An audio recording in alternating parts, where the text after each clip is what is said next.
Praise the lord. దేవుని నామానికి మహిమ కలుగును గాక. ఈ ఉదయకాలంలో శుభం తెలియజేస్తూ దేవుని వాక్యం చదువుకుందాం. కీర్తనల గ్రంథం 115వ అధ్యాయం 13వ వాక్యం. పిన్నలనేమి పెద్దలనేమి తన యందు భయభక్తులు గల వారిని యెహోవా ఆశీర్వదించును. పిన్నలనేమి పెద్దలనేమి తన యందు భయభక్తులు గల వారిని దేవుడు ఆశీర్వదిస్తాడు. దేవుని బిడ్డలారా, ఈ ఉదయకాలంలో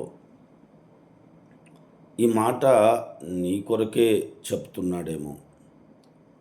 ఇప్పటి వరకు ఏ దీవెన ఏ ఆశీర్వాదం పొందనటువంటి నీ జీవితంలో ఒకవేళ దేవుడే ఈ మాట చెప్తున్నాడేమో. తన యందు భయభక్తులు అంటే నీవు దేవుని యందు భయభక్తులు కలిగి, అంటే భయభక్తులు కలిగి ఉండడం అంటే ఎలాగా చూడండి.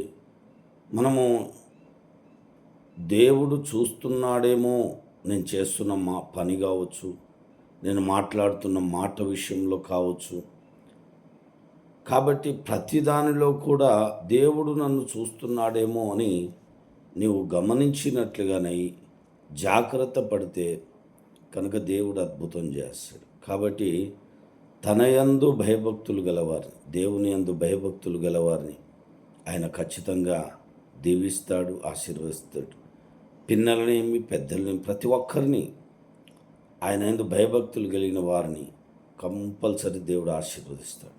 ఈరోజు నువ్వు ఆయన యందు భయభక్తులు కలిగి ఉంటే దేవుడు నిన్ను ఆశీర్వదించి వర్ధిల్ల చేయనుగాక, నీ కుటుంబాన్ని విస్తరింప చేయనుగాక. ఆమేన్. ప్రార్థన చేసుకున్నాం. పరమ తండ్రి, నీకు వందనాలు. ఈ ఉదయకాలంలో ప్రతి బిడ్డను మీరు దర్శించి గొప్ప మేలు చేయండి. ప్రతి నాయన మరి తన యందు భయభక్తులు గలవారిని యెహోవా ఆశీర్వదించున్నాను. పిల్లల్ని పెద్దల్ని ప్రతి ఒక్కరిని మీరు ఆశీర్వదించే దేవుడు కనుక ఈ యొక్క ప్రభా యూట్యూబ్లో నాయన చూస్తున్న ఈ మాటను బట్టి నీకు వందనాలు. ప్రతి ఒక్కరిని దీవించి మీరు ఆశీర్వదించి నీ కృపలో వర్ధిల్ల చేయమని, మీ నామానికి మహిమ తెచ్చుకోమని ప్రార్థిస్తున్నాం. అనారోగ్యంతో, వ్యాధితో, బలహీనతతో అయ్యా ఎంతమంది అయితే ఉన్నారో నాయన, ఆయాసంతో ఉన్నారేమో, వారందరినీ ముట్టండి, తాకండి, స్వస్థపరిచి మంచి ఆరోగ్యాలు దయచేయమని, ఈ దినమంతా మీ సన్ని తోడుగా ఉంచమని యేసు నామములో అడుగుచున్నాం తండ్రి. ఆమేన్, ఆమేన్. God bless you. దేవుడు మిమ్మల్ని దీవించును గాక. ఆమేన్.